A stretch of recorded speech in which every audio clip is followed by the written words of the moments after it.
Hello प्यारे बच्चों, आज हम साइंस की वर्कशीट नंबर 75 करेंगे। हमारा पर्यावरण पारिस्थितिक तंत्र। एक पारिस्थितिक तंत्र में जैविक घटक होते हैं जिनमें जीवित जीव और अजैविक घटक जैसे तापमान, वर्षा, हवा, मिट्टी और खनिज आदि कारक शामिल होते हैं। तो परितंत्र के प्रकार प्राकृतिक परितंत्र और मानव निर्मित परितंत्र हो गए। वह तंत्र जो प्रकृति में अपने आप मौजूद है, जैसे झील, तालाब, जंगल, घास का मैदान, समुद्र आदि जो प्राकृतिक रूप से पहले से पाए जाते हैं। मानव निर्मित जो होगा, जो मानव ने बना लिए, जैसे कि मानव द्वारा निर्मित और अनुरक्षित होते हैं, जैसे कृत्रिम परितंत्र कहलाते हैं, जैसे खेत है, मछली घर है, उद्यान है। ठीक है। परितंत्र के घटक हो गए अजैविक घटक और जैविक घटक। जैविक घटक में आगे उत्पादक, उपभोक्ता, अपघटक, और उपभोक्ता में आगे शाकाहारी, मांसाहारी, सर्वाहारी और परजीवी। ठीक। परितंत्र के घटक जो हो गए जैविक में आगे सभी जीवित घटक जैसे पौधे, जानवर, बैक्टीरिया, कवक आदि जैविक घटक कहलाते हैं। ऊपर हम डिस्कस कर चुके हैं। अजैविक घटक हो गए सभी निर्जीव घटक जैसे वायु, जल, भूमि, प्रकाश, तापमान आदि अजैविक घटक बनाते हैं। पोषण के आधार पर जैविक घटकों को निम्न में बांटा गया है। उत्पादक वे जीव जो अजैविक घटक का उपयोग करके प्रकाश संश्लेषण द्वारा अपना भोजन स्वयं बना सकते हैं, इसलिए इसे उत्पादक या स्वपोषी कहा जाता है। जैसे सभी हरे पौधे और नीले हरे शैवाल। उपभोक्ता हो गए वे जीव जो अपना भोजन के लिए उत्पादकों पर निर्भर होते हैं, उपभोक्ता या विषमपोषी कहलाते हैं। जैसे मानव सहित सभी प्राणी यानी जितने भी जानवर हैं वो भोजन के लिए पौधों पर निर्भर हैं, तो वो उपभोक्ता हो गए।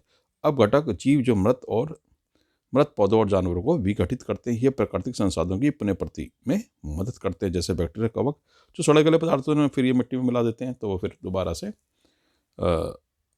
जो खाद बन जाती है, ये अपघटित पदार्थ हैं, वो दोबारा से रिसाइकिल हो जाते हैं। पौधे उनका उपयोग कर लेते हैं मिनरल के रूप में। उपभोक्ता को निम्न में बांटा गया है। शाकाहारी वे, जैसे कि नाम से पता चला, शाक खाते हैं जो शाकाहारी। वे जानवर जो केवल अपने भोजन के रूप में हरे पौधों को ही खाते हैं, उन्हें प्राथमिक उपभोक्ता भी कहा जाता है, जैसे गाय, हिरण, खरगोश। मांसाहारी जो मांस खाते हैं, वे जानवर जो मांस खाने वाले होते हैं और द्वितीय उपभोक्ता कहलाते हैं, जैसे बाघ, मगरमच्छ। सर्वाहारी वे जानवर जो पौधे और जानवर दोनों को ही खाते हैं, जैसे मानव। परजीवी वे जानवर जो किसी जीव के शरीर पर रहते हैं और बिना मारे उससे भोजन लेते हैं, जैसे जूं, अमर, बेल आदि। अब प्रश्न को उत्तर देख लेते हैं। उत्पादक, उपभोक्ता और अपघटक शब्दों की व्याख्या कीजिए। प्रत्येक के दो दो उदाहरण दीजिए। तो बेटा यहां से कर सकते हैं हम।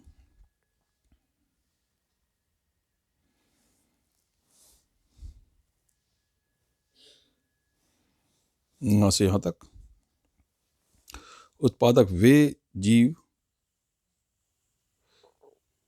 जो अजैविक घटकों का उपयोग करके प्रकाश संश्लेषण द्वारा अपना भोजन स्वयं बना सकते हैं, इसलिए इसे उत्पादक या स्वपोषी कहा जाता है, जैसे सभी हरे पौधे और नीले हरे शैवाल। उपभोक्ता वे जीव जो अपने भोजन के लिए उत्पादकों पर निर्भर करते हैं, उपभोक्ता या विषमपोषी कहलाते हैं, जैसे मानव सहित सभी प्राणी।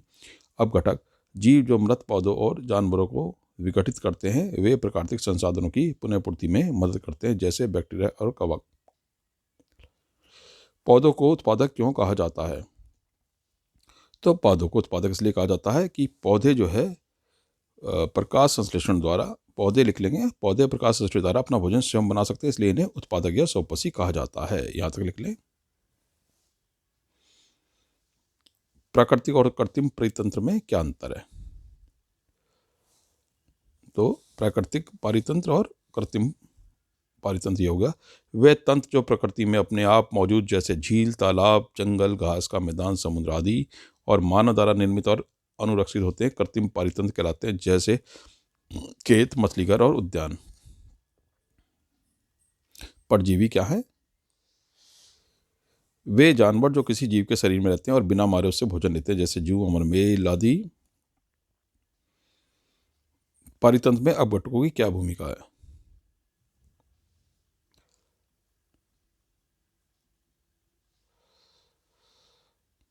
ठीक है।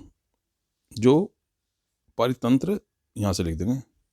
अपघटक मृत पौधों और जानवरों को विघटित करते हैं। ये प्राकृतिक संसाधनों की पुनःपूर्ति में मदद करते हैं, जैसे बैक्टीरिया, कवक आदि। ठीक है। इस तरह से आपने छोटी सी वर्कशीट की। If you have any problem you can ask in comment section.